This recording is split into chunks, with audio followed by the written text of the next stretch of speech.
Hi everybody, it's Rano. Welcome back. Today we are talking about ballet. Wow. In general, when we're learning English, we don't really talk about dance. And even in my English classes, my students, they don't always want to watch dance, or they find hip-hop more interesting, which is great. Hip-hop is fantastic, but so is ballet. So we're going to go over some of the basic terms to understand ballet and to talk about it like you know what you're doing. Let's start with class. When you are training to be a dancer, whether or not you want to be professional or you want to do it for fun, you go to class. That is where you do your training. We don't call it dance training, we don't call it ballet training, we don't call it any of those other things. Note, this is a very American way to talk about ballet, but still, we just say class. We're going to class. That is the lesson that we take.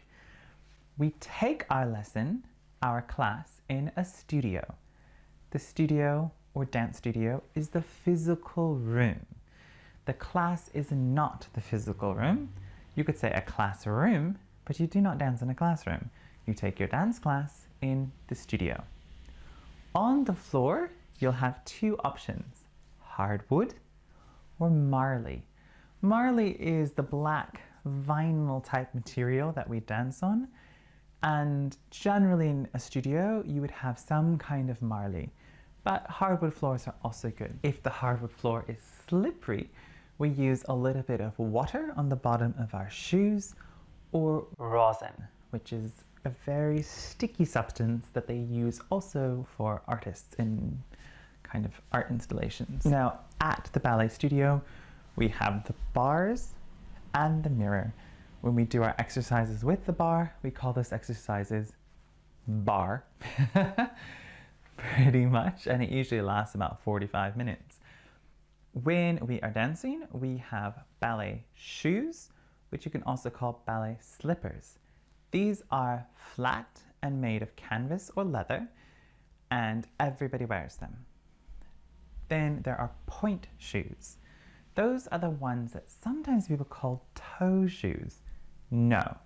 All of the no, just don't do it. It is a pointe shoe, and it has a box to it with the vamp and the shank. The shank goes underneath, the vamp goes on top, and then the box is the hard part. It is kept on with elastic and ribbon.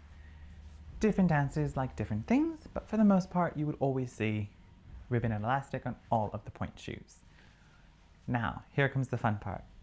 When a ballet dancer wants to become professional, they are given two titles. If they are a girl, we would call them a prima ballerina.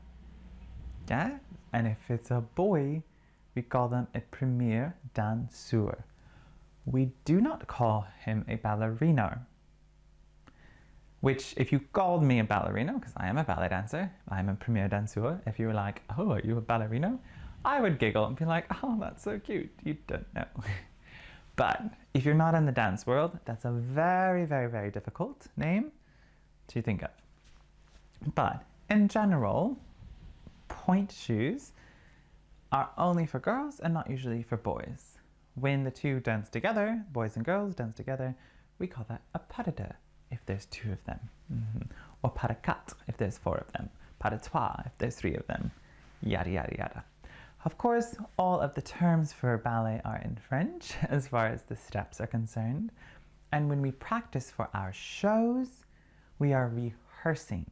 Yes, we go to rehearsal. Class is general training. Rehearsal is specifically for a performance. We do a performance, usually a full-length ballet. A recital is when you do only a short, we'd say, one-song dance, and then the next group that comes to dance is not related to the first group. So for example, if I was doing the Nutcracker, everybody in the ballet is doing some dance related to the story, and that is a performance. But if I'm doing a show where one thing is tap, then the next one is hip hop, the next one is ballet, the next one is swing, and then salsa, there's 6 or 7 unrelated dances and they don't have the same story or they have no story at all, that we would call a recital, especially when the kids are younger. If they're older, we would still call it a performance because sometimes professional companies tend to do, let's say, 10 or 20-minute segments that are not related, but you wouldn't call it a recital. Recital generally means someone that's very young doing dance. So if you have any more questions about ballet, I'd love to tell you about it. And if you're in Estonia, come take a ballet class from me. It'll be great. Ciao!